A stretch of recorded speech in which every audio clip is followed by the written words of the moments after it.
By Joshua Krasna FPRI, the possible creation of a new geopolitical reality in the Middle East may have snuck under the radar this holiday weekend.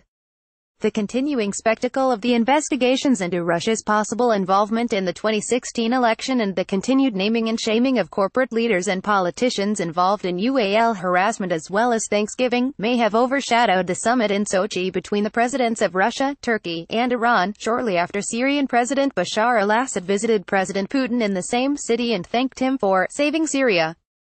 The three presidents announced the winding down of the radical Islamist threat in Syria and the continued cooperation of their three states until the final defeat of the Islamic State in the al-Nusra Front.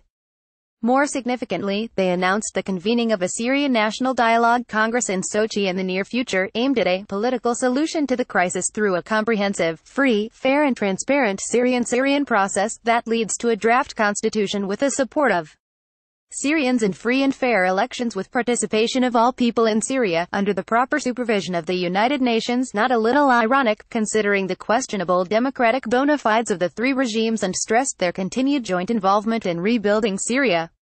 According to the Russian press, Putin called President Trump, Israeli Prime Minister Benjamin Netanyahu, Saudi Arabia's King Salman, President Abdel Fattah al-Sisi of Egypt, and Qatar's Emir Tamim bin Hamad Al Thani, and informed them of the details of the summit.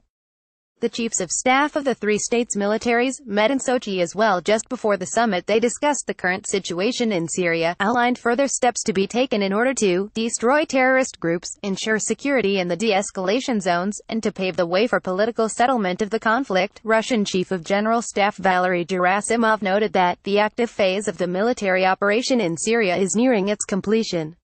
Although some issues are yet to be addressed, this stage is coming to its logical end.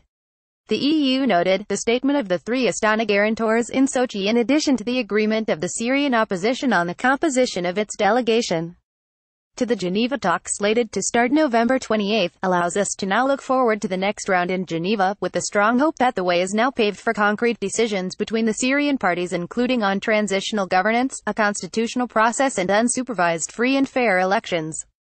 The Astana process, launched by the three powers last year and largely viewed in the West as a marginal talking shop, is now poised to dovetail with the stalled UN-led Geneva process and may, with the heft of the three international players who have put the most skin in the game on the battlefield behind it, open the way to a resolution of sorts to the Syrian crisis.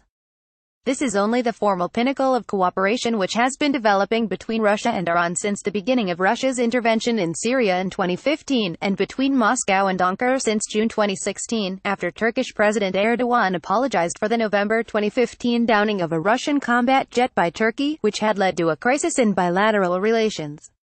Russia and Iran have been closely cooperating, strategically, politically, and operationally, to first stabilize the Syrian regime and its forces, and then to assist them in advancing towards victory. The party which seems to have undergone the most serious change in policy, and has come the farthest to the current three-way cooperation, is Turkey. In the beginning of the Syrian crisis, Erdogan's government was firmly supportive of the Syrian opposition and condemnatory of Assad's regime. It even hosted the MOM, the Northern Military Operations Center, which coordinated the efforts of several regional and international powers active in Syria. Turkey's position on the conflict has evolved, as the civil war morphed into a parallel war between the regime and foreign powers including Russia and the US. Against the Islamic State, which has carried out a bloody terror war against targets inside Turkey. The Russian intervention reversed the tide and brought the Assad regime close to victory. Kurdish groups, supported by the U.S., gained more prominence and power as the most effective Syrian force against the Islamic State, raising latent fears in Turkey of possible Kurdish irredentism, which were only fanned by the recent aborted moves by the Iraqi Kurds towards independence. Turkey's ire at the United States after the April 2016 coup attempt, which Turkish officials have accused the U.S. of abetting, and the U.S. refusal to extradite Fethullah Gulen, led them to the door of Putin, for whose authoritarianism President Erdogan seems to also feel a kinship. Turkey's understanding that, in the current populist atmosphere in Europe, which has found anti-Islamic and anti-Turkish expressions, has buried their forlorn hopes for accession to the EU, may also have contributed. Turkey is becoming less and less an integral and dependable part of NATO. The Turkish media is rife with reports of intense Turkish-Russian cooperation in the defense industry security field, including the possible sale of Russian S-400 air defense systems, and construction of a Russian nuclear reactor in Turkey. As Metin Gürkan notes in Al Monitor, this year, 66.5% of Turkish poll respondents said the United States is the worst threat to Turkey, up from 44.1% a year before. Last year, only 14.8% thought that strategic cooperation with Russia could be an alternative to EU membership. This year, that figure reached 27.6%.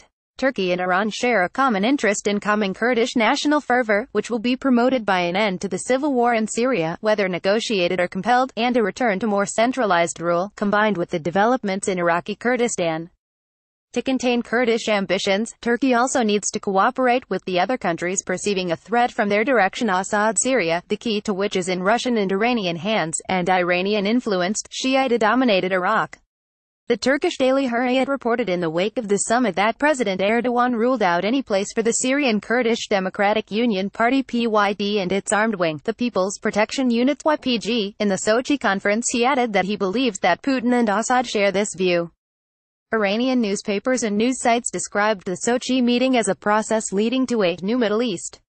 The reformist Shar Daily wrote, "This summit indicates that the unity among Iran, Russia and Turkey is more prominent than in the past, and these countries are engaged in a joint roadmap that is designed for Syria and has been pursued in various summits."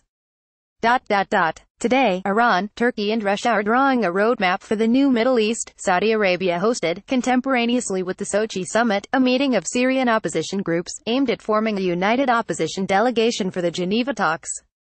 It is not clear how this move meshes with the Russian game plan, or if it runs parallel or even counter to it. In any case, Saudi Arabia may well have contributed to the new regional Great Entente. Saudi Arabia's overstretched attempt at playing regional architect, a neighborhood bully, is not showing great results, apart from puffing up Iran's threat to the region and pushing the two non-Arab Muslim powers even closer together. Riyadh is bogged down in Yemen, and absorbing greater and greater international criticism for its role in the humanitarian crisis unfolding there. Its economic war on Qatar, seen as an Iranian ally, has not brought it to heel, but has pushed it even closer economically and strategically to Turkey, which has posted military forces in the peninsular emirate as a deterrent. In addition, its apparent attempt to re-engineer Lebanese politics is shaping up to have been a bridge too far. The Saudis have neither the strategic experience and acumen nor the military muscle to succeed in the role that has been thrust on them by the lack of American leadership in the region. The promising, moderate Sunni camp, led by Saudi Arabia, Turkey, and Jordan, which countered the pro-Assad camp, the regime, Iran, and Hezbollah at the beginning of the Syrian crisis, is in tatters in the wake of the Russian intervention and the regional reshuffle it put into play. The key to understanding both the strategic dynamics that led to the Moscow-Ankara-Tehran condominium, and to its possible future significance, is the perceived absence and irrelevance of the West in the Middle East. This is due in a large part to its failure, and specifically that of the United States under Presidents Obama and Trump, to effectively address the crisis in Syria.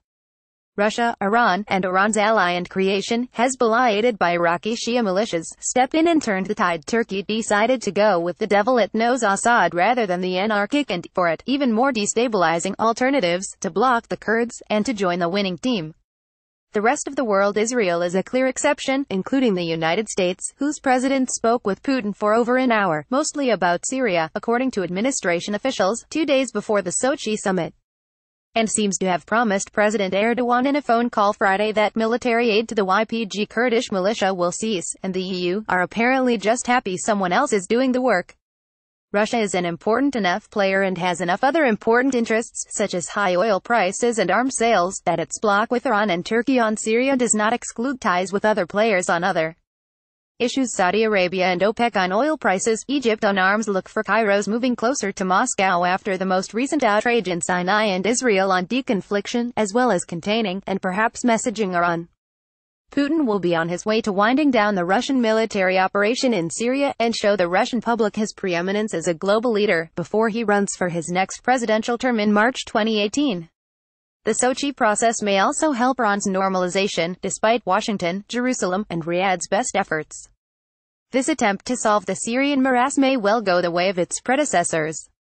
But it seems to bear greater potential than most, both because the regime seems to be close to victory over both the Islamic State and its other opposition, and because the three heavyweights of the Middle East's northern tier have lined up behind it. The strong do what they can and the weak suffer what they must.